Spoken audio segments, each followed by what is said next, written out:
Hello friends, आज हम शुरू करेंगे चैप्टर नंबर फर्स्ट जिसका नाम है रिलेशन एंड फंक्शन और इसका हम करेंगे पार्ट 14। इससे पहले हम लोग पार्ट 1 to 13 कर चुके हैं। ठीक है, इसमें हम बहुत ही इम्पॉर्टेंट कॉन्सेप्ट के बारे में बात करेंगे जिसका नाम है बाइनरी ऑपरेशन। ठीक है, आज समझेंगे कि बाइनरी ऑपरेशन क्या होता है और ये किस तरीके से वर्क करता है। ठीक है, तो सबसे पहले बाइनरी ऑपरेशन को या तो स्टार से या फिर सर्कल के अंदर क्रॉस इससे शो करते हैं, इसको बोलते हैं बाइनरी ऑपरेशन। ठीक है, बाइनरी ऑपरेशन जो है सेट के अकॉर्डिंगली प्रूफ होता है जिसके अंदर कुछ प्रॉपर्टीज़ भी हैं। जैसे फर्स्ट ऑफ ऑल है आपके पास क्लोज़र प्रॉपर्टी। क्लोज़र प्रॉपर्टी क्या कहती है कि अगर मान लीजिए ए स्टार बी इनको ऑपरेट किया जाता है तो वो किस में आना चाहिए, उस सेट के अंदर आना चाहिए। ठीक है, यानी ये एस जो है यहाँ पर सेट है। यहाँ पर भी बोला गया है binary operation on non empty set, यानी बाइनरी ऑपरेशन क्या है, एक नॉन एम्प्टी सेट के अकॉर्डिंगली प्रूफ होगा। ठीक है, यानी ए भी सेट का एलिमेंट होगा, बी भी सेट का एलिमेंट होगा और जो ए स्टार बी को ऑपरेट किया जाए वो भी किसके अंदर आए, एस के अंदर आए, यानी सेट के अंदर आए। ठीक, कम्यूटेटिव प्रॉपर्टी भी क्या कहती है कि A star B equal to B star A हो। ठीक है, तो वो कम्यूटेटिव प्रॉपर्टी प्रूफ हो जाएगी आपकी। और इसमें भी क्या है, ए बी जो है दोनों ही सेट के अंदर आने चाहिए, यानी एस के अंदर आना चाहिए। थर्ड क्या है, एसोसिएटिव प्रॉपर्टी। इसमें अंदर क्या है, ए स्टार बी को ऑपरेट करते हैं और स्टार सी, यानी सबसे पहले इसको ऑपरेट करेंगे फिर बाद में जो आंसर आएगा उसके साथ ऑपरेट करेंगे। ठीक है, और यहाँ पर क्या है, ए स्टार बी स्टार सी, यानी पहले इसको ऑपरेट करेंगे और देखेंगे कि ये दोनों इक्वल आ रहे हैं तो ये कहेंगे कि क्या है, एसोसिएटिव है। इसमें भी क्या है, ए बी सी क्या है, सेट के अंदर एलिमेंट होने चाहिए। ठीक है, इसको हम लोग ज़्यादा अच्छे से हम समझ सकते हैं क्वेश्चंस के फॉर्मेट में। ठीक है, तो आगे करते हैं। बस ये प्रॉपर्टीज़ आपको याद होनी चाहिए, ये प्रॉपर्टीज़। ठीक है, और एक ये प्रॉपर्टी एंड देन ये वाली प्रॉपर्टी। ठीक है, आगे करते हैं ताकि आपको जल्दी से जल्द समझ में आइए। अब देखिए, एक मैंने रैंडमली क्वेश्चन ले लिया है जिसमें बोला गया है बाइनरी ऑपरेशन स्टार। स्टार यहाँ पर बाइनरी ऑपरेशन के लिए इस्तेमाल किया गया है। Define the statement, determine the whether star is binary, commutative and associative. ये बताइए कि ये क्वेश्चन दिया हुआ है आपको। ठीक है, ये वाला जो क्वेश्चन है उसमें बताइए कि ये जो स्टार शो कर रहा है यहाँ पर, ये बाइनरी भी है, कम्यूटेटिव भी है और एसोसिएटिव भी है। ठीक है, तो देखिए फर्स्ट ऑफ ऑल हम बात करते हैं इस क्वेश्चन की। ठीक, यहाँ पर बोला गया है ये जो फंक्शन है जेड पे डिफाइन किया गया है। जेड यहाँ पर बोला गया है इंटीजर्स। जेड यहाँ पर क्या बोला गया है, इंटीजर्स। ठीक है, अब इंटीजर्स आपको पता है कि इंटीजर्स क्या होते हैं, जिसमें नेगेटिव, ठीक है, एंड देन पॉजिटिव, ये सारे नंबर इसके अंदर आते हैं, इसको जेड बोला जाता है। क्लियर, तो इसके अकॉर्डिंगली हम चेक करेंगे। ठीक है, ये आपका फंक्शन दिया हुआ है कि इसको इस तरीके से प्रूफ करिए। सबसे पहले हम लोग जान लेते हैं बाइनरी ऑपरेशन को प्रूफ करने के लिए मैंने यहाँ पर प्रॉपर्टी लिख दी है। बाइनरी ऑपरेशन प्रूफ करने के लिए सिर्फ क्लोजर प्रॉपर्टी का होना बहुत ज़रूरी है, या फिर क्लोजर लॉ भी बोल सकते हैं इसको। ठीक है, या फिर क्लोजर ऑपरेशन भी बोल सकते हैं। ठीक है, तो सबसे पहले हम लोग सॉल्यूशन लिखते हैं और सॉल्यूशन में हम लोग बात करते हैं बाइनरी की, या फिर आप कह सकते हो क्लोज़र प्रॉपर्टी की। तो सबसे पहले हम लोग क्लोज़र लॉ को ऑपरेट करेंगे। ठीक, क्लोज़र लॉ क्या कहता है कि अगर आप ए स्टार बी, यानी जो लॉ है इसका लिख लेते हैं पहले, ए स्टार बी को अगर आप ऑपरेट करते हैं तो उस सेट के अंदर आना चाहिए। ठीक है, ये इसका लॉ है। अब देखिए डिफाइन करते हैं, ए स्टार बी क्या है आपका, ए प्लस बी, यानी यहाँ पर ए स्टार बी को क्या शो किया गया है, ए प्लस बी, यानी जो स्टार है वो किसको शो कर रहा है यहाँ पर, प्लस को। ठीक है, ये जो स्टार है वो क्या शो कर रहा है, प्लस को। और बोला गया है जो ए बी है वो किस में आना चाहिए, जेड में आना चाहिए, यानी वो क्या आना चाहिए, जेड में आना चाहिए। ठीक है, ये जेड यहाँ पर इंटीजर्स के लिए शो किया गया है यहाँ पर। ठीक, और आपको पता होना चाहिए इसको प्रूफ करने के लिए, अगर मैं यहाँ पर लेट कर लूँ कि मेरे पास ए जो है कितना है, 1 है, बी जो है मेरे पास क्या है, 2 है। अगर मैं इसको इस प्रॉपर्टी के अंदर पुट करता हूँ, अब जैसे मैं मानता हूँ ए स्टार बी। ठीक है, अब देखिए ए को मैं क्या ले लेता हूँ, 1 ले लेता हूँ, प्लस, क्योंकि प्लस के साथ ऑपरेट किया गया स्टार को। बी क्या ले लिया मैंने, 2। ठीक है, और अब देखिए इसको जब सॉल्व किया तो ये क्या आ गया, 3। ठीक है, अब ये 3 जो आया है ये किसके अंदर आता है, यानी पूरा का पूरा ये जेड के अंदर आता है। यानी ये जो ऑपरेशन हमने सेटिस्फाई किया है, यानी कहने का मतलब क्या है, ए स्टार बी, यानी ए प्लस बी था हमारा यहाँ पर, ठीक। तो ए को मैंने 1 ले लिया, बी को मैंने 2 ले लिया, अपनी तरफ से मैंने वैल्यू ले ली और इसके अंदर इस फंक्शन के अंदर मैंने डाल के देखी, ठीक है। तो देखा कि इन ए भी मेरा क्या है, इस फंक्शन से आता है जेड से, बी भी मेरा क्या है, इस फंक्शन से आता है जेड से, और इन दोनों को ऑपरेट किया, 3 जो आया वो भी किससे आता है, जेड से। यानी ये फंक्शन बाइनरी ऑपरेशन तो है, यानी क्लोजर प्रॉपर्टी को तो सेटिस्फाई करता है, ठीक है। इसके अकॉर्डिंगली देखिए जो ए स्टार बी सॉल्व किया वो मेरा सेट के अंदर आता है, और यहाँ पर भी देखिए जो ए स्टार बी जो मैंने प्रूफ किया वो किसके अंदर आता है, जेड के अंदर आता है, यानी जेड के अंदर डिफाइन दिया हुआ है, ठीक है। सेट कोई भी हो सकता है, यहाँ पर हो सकता है क्यू हो, रैशनल नंबर हो यहाँ पर, या हो सकता है एन हो या नेचुरल नंबर हो, ठीक है। तो क्लोजर प्रॉपर्टी तो ये प्रूफ हो गया। देन अगर मैं सेकंड प्रॉपर्टी प्रूफ करने की कोशिश करता हूँ, जैसे जिसको बोला गया कॉम्यूटेटिव, तो कॉम्यूटेटिव लिखता हूँ मैं यहाँ पर, ठीक है। कॉम्यूटेटिव क्या कहता है, ए स्टार बी किसके इक्वल होना चाहिए, बी स्टार ए, यानी यहाँ पर मैं लिख लेता हूँ ए स्टार बी किसके इक्वल होना चाहिए, बी स्टार ए के, ठीक है। अब ए स्टार बी क्या था आपका, ए प्लस बी था, तो मैं यहाँ लिख लूँगा ए प्लस बी, और इसके अकॉर्डिंगली बी पहले आ रहा है तो बी प्लस ए लिखूँगा, यानी इस फंक्शन को मैं उल्टा कर देता हूँ, ठीक है।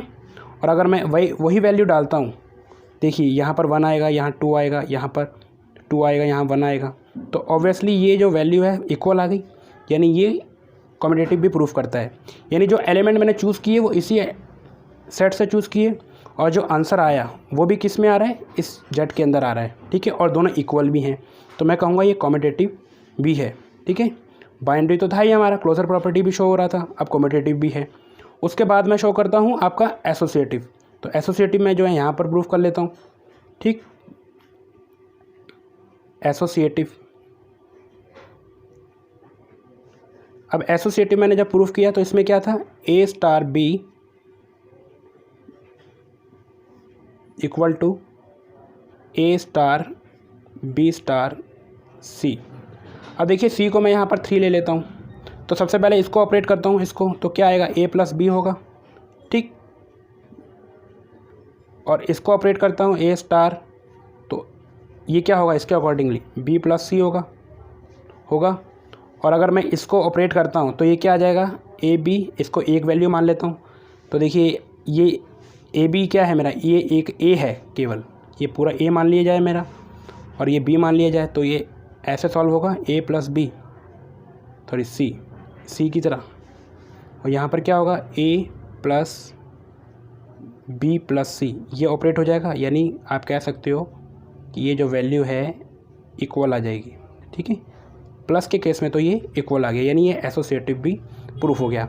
हमने देखा ये बाइनरी भी प्रूफ हुआ, कम्यूटेटिव भी प्रूफ हुआ, और एसोसिएटिव भी प्रूफ हुआ, ठीक है। तो ये आप कह सकते हो इस फंक्शन में ये जेड है, इसके अकॉर्डिंगली ये डिफाइन है, ठीक है। आगे इसी क्वेश्चन को आगे कंटिन्यू करते हैं ताकि और अच्छे से समझें। अब सपोज़ कीजिए मैं सेकंड क्वेश्चन भी ऐसे ही ले लेता हूँ, और सेकंड क्वेश्चन में मैं डिफ़ाइन कर देता हूँ on Z define a star b, और यहाँ पर मैं शो कर देता हूँ ए माइनस बी। यानी उससे पहले मैंने क्या किया था, उससे पहले जो मैंने किया था प्लस के लिए किया था, अब मेरा जो स्टार है वो यहाँ पर क्या है, माइनस के लिए है, ठीक है। किसके लिए है, माइनस के लिए। तो फिर से मैं एक बारी प्रॉपर्टी लिख लेता हूँ। बाइनरी प्रॉपर्टी के लिए क्या है, बाइनरी के लिए मेरा जो है वो है ए स्टार बी को अगर मैं इक्वल करता हूँ तो किस में आना चाहिए, उस सेट के अंदर आना चाहिए। और अगर मैं आप कह सकते हो कॉम्यूटेटिव के लिए करूँ, या इसको ये भी बोल सकते हो क्लोज़र, ठीक है, ये याद रखना। और कॉम्यूटेटिव के लिए करूँ मैं तो आप कह सकते हो क्या होना चाहिए, ए स्टार बी किसके इक्वल होना चाहिए, बी स्टार ए के, ठीक। और जब ये प्रूफ होगा तो उसके बाद हम ये प्रूफ करेंगे एसोसिएटिव, ठीक है। एसोसिएटिव भी क्या था, ए स्टार बी, सबसे पहले इसको सॉल्व करेंगे, फिर उसके बाद ए स्टार बी बी स्टार सी को सॉल्व करेंगे, ठीक है। तो क्या करेंगे हम लोग, यहाँ पर बहुत सिंपल है। तो सबसे पहले हम लोग क्लोज़र प्रॉपर्टी को शो करते हैं। क्लोज़र क्या कहता है, ए स्टार बी किस में आना चाहिए, इस जेड के अंदर आना चाहिए। ठीक है, तो देखिए इस फंक्शन के अकॉर्डिंग मैं ए स्टार बी को सॉल्व करता हूँ, ए माइनस बी, और कोई भी नंबर ले लेता हूँ। सपोज़ करो ए को 1 ले लिया, बी को मैंने 2 ले लिया, और मैं सॉल्व करता हूँ। ए को मैंने 1 ले लिया है और बी को मैंने 2 ले लिया है। ठीक है, तो क्या आ गया, -1 आ गया। और जो ए स्टार बी था वो हमारा इस जेड के अंदर आ रहा है, यानी सॉल्व करने पे, यानी -1 भी क्या है, एक इंटीजर्स है। ठीक है, और जो मैंने नंबर लिए हैं ये भी क्या है, इंटीजर्स है। तो क्लोज़र प्रॉपर्टी तो शो कर गया, यानी बाइनरी ऑपरेशन तो ये हो गया। अब बात करते हैं कॉम्यूटेटिव की। कॉम्यूटेटिव क्या कहता है, ए स्टार बी किसके इक्वल होना चाहिए, बी स्टार ए के। तो ये कॉम्यूटेटिव होगा, और कॉम्यूटेटिव प्रूफ होगा तो उसके बाद आगे वाले फंक्शन पे जाएंगे, नहीं तो इस पे जाएंगे ही नहीं, एसोसिएटिव के ऊपर। तो देखते हैं, ए मेरा 1 था और फंक्शन मेरा ये है, माइनस बी क्या है मेरा 2 है। ठीक है ना, ये समझ में आ रहा है मैंने माइनस कैसे लिया है, इसके अकॉर्डिंगली। फिर बी क्या है मेरा 2 है, -1। जब इसको सॉल्व करेंगे तो +1 और -2 क्या आएगा, -1 आएगा, और यहाँ पर क्या आएगा, 1 आएगा। यानी ये कॉम्यूटेटिव इक्वल नहीं हो रहा है। ठीक है, यानी ये सेट के अंदर तो आ रहे हैं दोनों एलिमेंट, लेकिन इक्वल प्रूफ नहीं हो पा रहा है यहाँ पर। जैसे a माइनस बी, यहाँ पर b माइनस ए इक्वल होने चाहिए थे कॉम्यूटेटिव के अंदर। ठीक है, तो ये कह सकते हो कि ये जो है आपका कॉम्यूटेटिव नहीं है, एसोसिएटिव तो आपका होगा ही नहीं, सॉरी, एसोसिएटिव भी नहीं होगा। जब कॉम्यूटेटिव नहीं है तो एसोसिएटिव भी नहीं होगा। एक क्वेश्चन और ले लेते हैं। अब देखिए इसी टाइप का एक क्वेश्चन ले लेते हैं जिसमें बोला जाता है on Z define a star b, और मैं यहाँ दे देता हूँ ए बी। ठीक है, यानी जो स्टार है यहाँ पर क्या है, मल्टीप्लाई का शो कर रहा है, यानी डॉट लगा लेता हूँ यहाँ पर। जो स्टार है मेरा यह क्या शो कर रहा है, डॉट। ठीक है, यानी मल्टीप्लाई ब्रैकेट में आप कह सकते हो। तो इसके अकॉर्डिंगली जो है आप प्रूफ करोगे। सबसे पहले आप करोगे क्लोज़र, जिसकी वजह से बाइनरी प्रूफ होगा ये। ठीक है, तो क्या होगा, ए स्टार बी को जो ऑपरेट करेंगे हम लोग वो किस में आना चाहिए, जेड में आना चाहिए। ठीक है, इसके अकॉर्डिंगली यहाँ आपके अकॉर्डिंग लिख लेता हूँ। ठीक है, और ये कह सकते हो कि यहाँ बिलोंग कर लो आप, ये ए स्टार बी को आप सॉल्व करोगे तो जेड में आना चाहिए। ठीक है, ये आप कह सकते हो। और दूसरा क्या है आपका, कॉम्यूटेटिव है, जिसमें क्या था कि अगर ए स्टार बी किसके इक्वल होना चाहिए, बी स्टार ए के इक्वल होना चाहिए, और उसके बाद अगर ये प्रूफ होता है तो आप कहाँ जाएंगे, एसोसिएटिव पे। ठीक है, एसोसिएटिव क्या है, ए स्टार बी, बी स्टार सी, इनको ऑपरेट करेंगे, और फिर ए स्टार बी और स्टार सी, यानी इन लास्ट वाले को ऑपरेट करेंगे। तो सबसे पहले हम बात करते हैं सॉल्यूशन में क्लोज़र की। अब क्लोज़र क्या कहता है, अब क्लोज़र यही है कि ए स्टार बी, यहाँ पर क्या है, ए डॉट बी है, यानी ए मल्टीप्लाई बी है। अगर मैं ए यहाँ पर 1 ले लेता हूँ और बी को मैं यहाँ पर 2 ले लेता हूँ, ठीक है, या कुछ भी ले सकते हो आप। ठीक है, लेकिन वो नंबर कौन सा होना चाहिए, वो जेड में ही आना चाहिए, वही ले सकते हो आप। ये नहीं कि आप 3/2 ले लेंगे, क्योंकि ये रैशनल नंबर है, इसके अंदर सेट नहीं होगा। ठीक है, जेड क्या है, शो करता है इंटीजर्स, इसलिए मैंने यहाँ पर इस फॉर्म में लिया है। या आप नेगेटिव नंबर भी ले सकते हो, आप कोई भी। तो मुझे ऐसे आसान लगता है पॉजिटिव में लेके, तो ऐसे क्लोज़र प्रूफ कर सकते हैं। तो अब मैंने शो किया ए क्या है मेरा 1 है, बी क्या है मेरा 2 है, मैंने यहाँ किया मल्टीप्लाई किया, इन दोनों को 2 आ गया, और 2 जो है मेरा इस सेट के अंदर आता है, यानी जेड के अंदर। तो ये क्लोज़र प्रॉपर्टी तो शो हो गया, जिसकी वजह से ये बाइनरी कहलाएगा मेरा। ठीक है, अब बात करते हैं कॉम्यूटेटिव की। कॉम्यूटेटिव क्या है,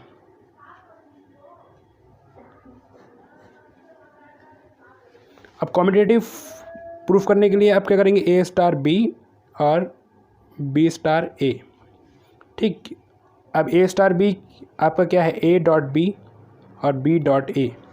अब सपोज़ कीजिए अगर ए मेरा क्या है 1 है, बी मेरा क्या है 2 है, और बी मेरा क्या है यहाँ पर 2 है, और ए मेरा क्या है 1 है। जब एक प्रूफ करेंगे तो इक्वल आ जाएगा 2, यानी आप कहोगे ये कॉम्पिटिटिव है। यानी दोनों ही जो नंबर आए हैं वो जेड के अंदर आते हैं और प्रूफ भी हो जाता है। ठीक है, आगे बात करते हैं हम लोग एसोसिएटिव की। एसोसिएटिव क्या कहता है, जो ए स्टार बी है, पहले इनको सॉल्व करेंगे और फिर हम लोग सॉरी यहाँ पर ऐसे ए स्टार बी स्टार सी को प्रूफ करेंगे। तो फर्स्ट ऑफ ऑल मैं इसको लिख लेता हूँ, ए डॉट बी होगा मेरा, स्टार लगा लेते हैं यहाँ पर, और यहाँ पर क्या होगा बी डॉट सी होगा। सी को मैं यहाँ 3 ले लेता हूँ सपोज़ कीजिए। तो ए क्या है मेरा 1 है, बी क्या है मेरा 2 है, star c equal to A star c. B मेरा यहाँ पर क्या है 2 है, और सी मेरा क्या है यहाँ पर 3 है। ठीक, इन दोनों को मल्टीप्लाई किया तो 2 आ गया स्टार सी, और ए स्टार इसको मल्टीप्लाई किया तो कितना आ गया 2 3 6। ठीक है, अब इसको क्या करना है, ये इसका मतलब क्या था, डॉट था, यानी यहाँ पर भी डॉट लगा लेंगे 2 डॉट सी, और यहाँ पर ए डॉट 6। अब सी यहाँ पर क्या है 3 है, 2, और यहाँ पर सी क्या है 3 है, और यहाँ पर ए क्या है आपका 1 है, 1 डॉट 6 यानी 2 3 6, और ये भी 6। तो एसोसिएटिव भी ये प्रूफ हो गया, यानी क्लोजर भी प्रूफ हो गया, कॉम्पिटिटिव भी प्रूफ हो गया, और एसोसिएटिव भी प्रूफ हो गया। ठीक है, तो आप ये कह सकते हो जो बाइनरी ऑपरेशन है इस फंक्शन में डिफाइन हो गया है हमारा अच्छे से, जिसमें हमने कॉम्पिटिटिव भी, एसोसिएटिव भी और क्लोजर प्रॉपर्टी को शो किया। ठीक है, तो इसी के साथ जो है लेक्चर नंबर 14 हम कंप्लीट करते हैं। कुछ ऐसे क्वेश्चन के साथ मिलेंगे हम नेक्स्ट क्लास में जो थोड़े से डिफ़िकल्ट हों। ठीक है, और आइडेंटिटी फंक्शन के बारे में भी हम लोग जानेंगे। ठीक है, थैंक यू।